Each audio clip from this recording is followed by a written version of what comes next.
Jesuits, who are known as schoolmasters of Europe, have produced great men and women who have changed the world.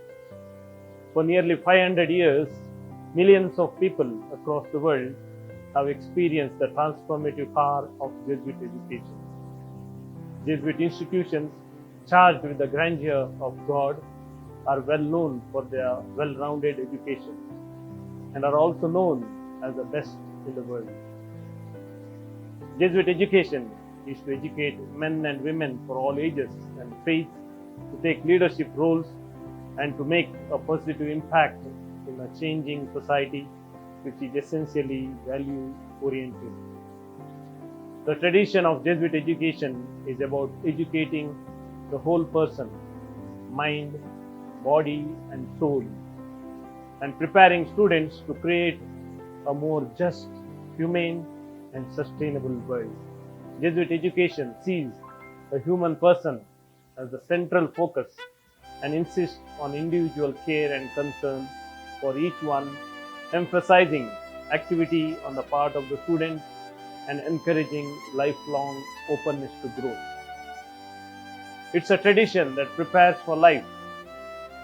The curriculum is centered on the person rather than on the material to be covered.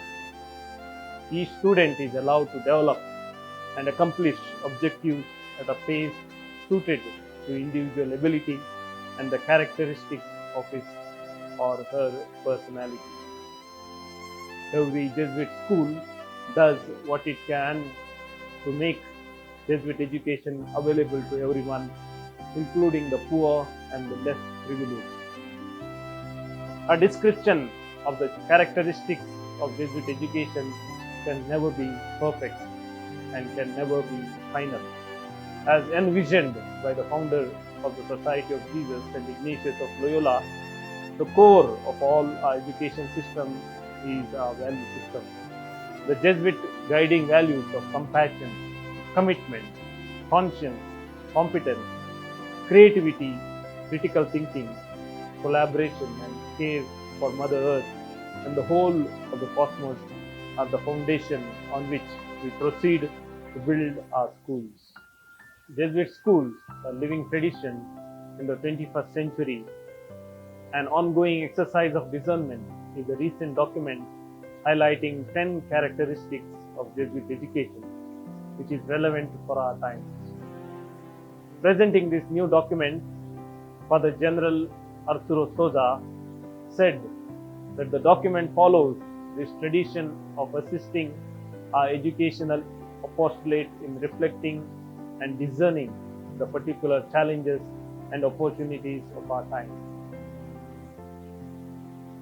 It continues the necessary process of renewal, innovation, and reimagination that our education requires during this change of epoch that we experience today. The best tribute that we can offer to a long tradition in education is to explore new models, creative and imaginative ways to offer our spiritual vision and educational experience to our students and their families. We are going to bring out 10 videos based on these 10 characteristics of Jesuit education which are in this document. I hope this will help us all to imbibe the Jesuit ethos relevant for our time.